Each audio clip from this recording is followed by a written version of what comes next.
6h-9h, Paléo Futur.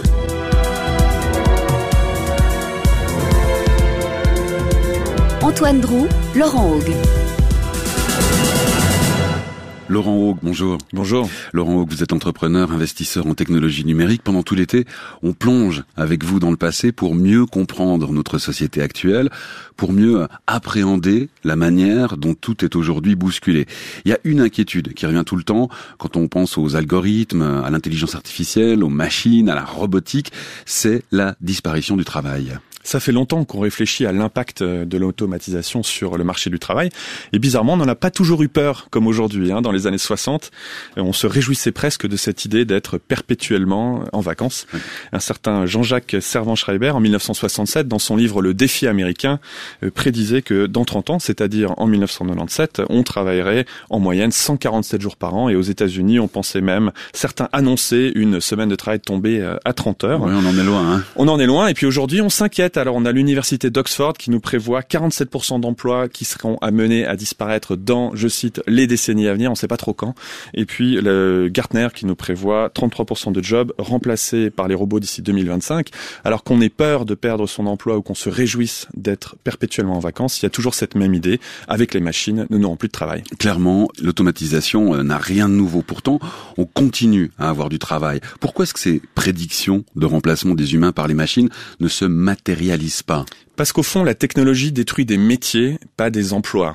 Il y a constamment des métiers qui disparaissent. Par exemple, ce matin, si vous êtes réveillé pour venir à la radio à une heure aussi matinale, c'est certainement en utilisant l'alarme de votre smartphone. Juste. Il y a quelques années, vous auriez peut-être pu faire appel à un knocker-up. C'est donc quelqu'un dont le métier était de réveiller les gens à l'époque où nous n'avions pas tous des montres dans les maisons. Il faisait comment ? Alors, il avait une énorme tige en bambou et il passait toquer au carreau jusqu'à ce que vous fassiez signe de vie qui montrait qu'il avait bien fait son travail. Et donc, on les voyait le matin, notamment en Irlande, au début du XXe siècle. Un autre exemple. Un autre exemple, les crossing sweepers, des gens qui venaient balayer le crottin de cheval, puisque les voitures, à l'époque, n'avaient pas de moteur. Et donc, les rues étaient remplies de crottins. On avait des gens qui venaient nettoyer devant les pieds des nobles. Les chasseurs de sangsues qui ont perdu leur emploi avec les progrès de la médecine. On n'a plus besoin de vous sortir le sang aujourd'hui pour vous soigner.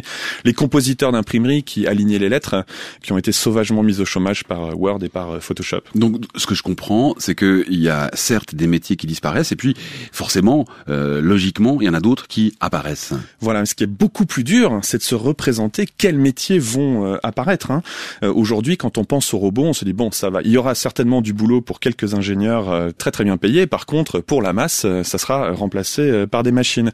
Mais si on regarde un exemple historique, le téléphone, AT&T dans les années 40 employait 350 000 opérateurs pour connecter les téléphones. Rappelez-vous, il fallait demander de passer d'un centre d'appel à un autre. J'aimerais le 22 Agnières. Voilà, exactement. Comme et donc, on a automatisé tout ça. C'est des dizaines de personnes qui ont perdu leur emploi, mais suite à ça, le téléphone est devenu beaucoup plus pratique et beaucoup plus démocratique et du coup, on a inventé des nouveaux métiers qui étaient difficiles à imaginer à l'époque, comme le télémarketing, comme le support téléphonique et même ça a permis l'arrivée de choses comme Internet. Rappelez-vous les vieux modems 28-56K.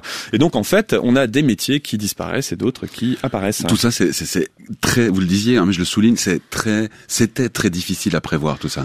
Notamment à cause des gains ou grâce aux gains de pouvoir d'achat, aux gains de temps, aux changement de façon de vivre. Un autre exemple qui est très connu, c'est les Luddites. C'est ces gens qui se sont révoltés contre le fait qu'ils ont été remplacés par des métiers à tisser. Donc ça a été les premiers révoltés contre l'automatisation. Et donc dans le monde de la confection, ça fait très longtemps qu'il y a certains métiers qui ont été automatisés, notamment le tissage, qui était un métier qui prenait beaucoup de temps et beaucoup de force humaine.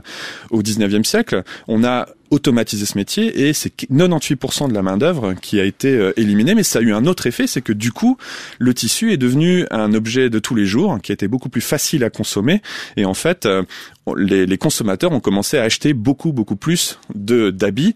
Le résultat, c'est que finalement, les emplois se sont déplacés. On a beaucoup plus utilisé le tissage puisque c'est devenu une technologie moins chère. Et aujourd'hui, on se retrouve avec des emplois qui sont plutôt comme vendeurs dans des magasins ou comme créer les tissus, les designer plutôt que d'en tisser directement. la matière première. Ouais, d'accord. Donc vous nous dites que la technologie détruit des métiers et pas des emplois, on l'a bien compris. Mais vous restez quand même, Laurent Haug, sur des exemples extrêmement spécifiques. Qu'en est-il du marché de l'emploi en général? Alors le cabinet de conseil Deloitte a fait une recherche. Ils se sont penchés sur les données de 1871 à aujourd'hui, et puis le résultat est sans appel. En 140 ans, la technologie a créé plus d'emplois qu'elle n'en a détruit. Alors ce qui est intéressant, c'est de voir quels emplois sont détruits. C'est souvent des emplois peu qualifiés, des emplois de force, des emplois de répétition. Pourquoi? Parce que c'est ça qui est facile à apprendre à une machine. S'il faut aller serrer un boulon 1 million de fois dans une journée, une machine va beaucoup mieux le faire.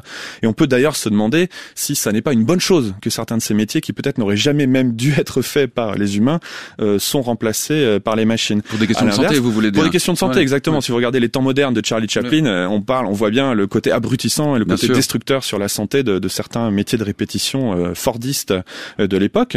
Mais à l'inverse, les métiers qu'on voit apparaître sont plutôt des métiers de soutien, sont plutôt des métiers de contact, sont plutôt des métiers d'échange. Donc entre 1992 et 2014, par exemple, les jobs d'assistance aux personnes sont passés de 29 000 à 300 000, toujours aux États-Unis selon cette étude de Deloitte. Il y a eu une augmentation de 580% du nombre d'assistants éducatifs, de 183% dans le secteur des travailleurs sociaux. Le nombre de coiffeurs a plus que doublé entre 1991 et 2011. Oui, bon, évidemment que les cheveux des Anglais ne se sont pas mis à pousser plus vite. Non, et le coiffeur, c'est typiquement le genre de job qui était inimaginable pour nos ancêtres du 19e siècle. On se faisait couper les cheveux par la famille, mais voilà, l'automatisation, de façon générale, fait chuter les prix, elle rend des services beaucoup plus accessibles, et donc ça permet l'émergence de nouveaux services, de nouveaux métiers autour du soin de la personne, autour des loisirs. Ce que j'entends, c'est que vous êtes assez confiant, c'est que vous nous dites soyons confiants envers l'avenir, imaginons qu'on puisse inventer des métiers. Il y aura forcément des nouveaux métiers auxquels on n'a pas pensé, et pas forcément des jobs de programmeurs, ingénieurs surqualifiés. Il y aura des opérateurs de téléphonie, il y aura des vendeurs de vêtements qu'on pouvait pas imaginer, les photographes qui ont pris le boulot des peintres sur les portraits, mais maintenant les peintres qui deviennent des artistes, des décorateurs. L'impact de la vente en ligne, on voit bien que des acteurs comme Amazon changent la façon dont on achète, sauf que aujourd'hui les vendeurs dans les magasins deviennent peut-être plus des conseillers, se concentrent plus sur le rapport humain. Donc il y a cette espèce de paradoxe en fait, c'est que l'automatisation va nous forcer, nous humains, à revenir ce qui fait notre spécificité et peut-être l'endroit où nous sommes les meilleurs, c'est-à-dire l'agilité, la créativité, l'empathie, le leadership. Ça va être difficile pour des machines de venir nous chercher là-dessus. Le bon sens, la capacité à se projeter dans l'avenir, etc. Agilité, créativité, empathie, leadership, bon sens, nos spécificités humaines nous permettront d'aller plus loin, de vaincre les machines. Prenons un métier comme les secrétaires. Le traitement de texte et les emails font que beaucoup de cadres sont directement autonomes dans la gestion de leur communication. Maintenant, on a les boîtes vocales. Avant, les secrétaires prenaient des messages.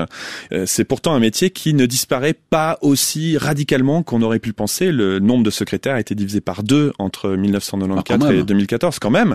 Mais en fait, on voit que ce métier évolue. C'est-à-dire que d'une assistante qui va prendre des messages, maintenant, c'est plutôt des nounous qui s'occupent de leurs patrons et patronnes, qui sont un peu des enfants prodiges qu'il faut canaliser, organiser, rassurer. Et là, donc, on revient quelque part dans l'humain. Ouais, vous pouvez quand même pas nier, parce que c'est quand même votre domaine d'activité, donc on sent bien votre enthousiasme, Laurent Haug, mais vous pouvez quand même pas nier que tout ça change la physionomie du monde du travail.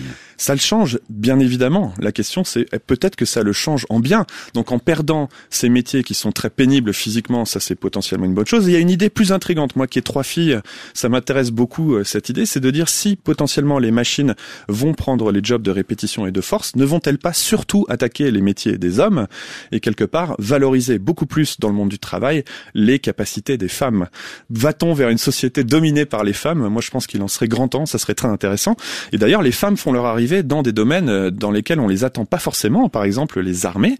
Aujourd'hui, comme la guerre consiste parfois à piloter des drones, qu'on soit un homme ou une femme, c'est la même chose. Et du coup, que se passe-t-il si demain, puisque la guerre se passe à travers des robots, que se passe-t-il demain si nous avons des armées féminisées à 50, 60, peut-être plus %? Ouais, on arrivera peut-être à un monde moins bête, un peu moins aveugle et peut-être un peu moins violent. On peut se permettre de rêver. Il y a aussi des mutations, ces mutations qui mettent en lumière un changement fondamental au niveau de la formation cette fois. L'information change complètement dans sa nature. On avait avant cette idée qu'on se formait une fois dans sa vie. Aujourd'hui, il faut aller vers une logique de formation continue puisqu'il y a des nouveaux métiers qui apparaissent tout le temps.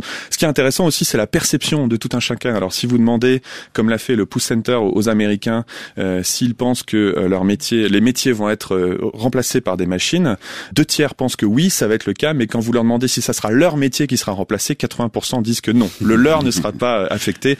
Et finalement, la personne qui a peut-être résumé tout ce débat, c'est Alvin Toffler en 1991, qui nous annonçait que les analphabètes du 21e siècle seront ceux qui ne seront pas en mesure d'apprendre, de désapprendre et de réapprendre. Laurent Haug, entrepreneur, investisseur dans les technologies numériques, merci pour cette plongée dans une des peurs de notre époque, la perte de milliers d'emplois, de dizaines de milliers d'emplois à cause des robots, des algorithmes et autres intelligences artificielles. Bon week-end. Bon week-end, merci. Paléo Futur sur La Première.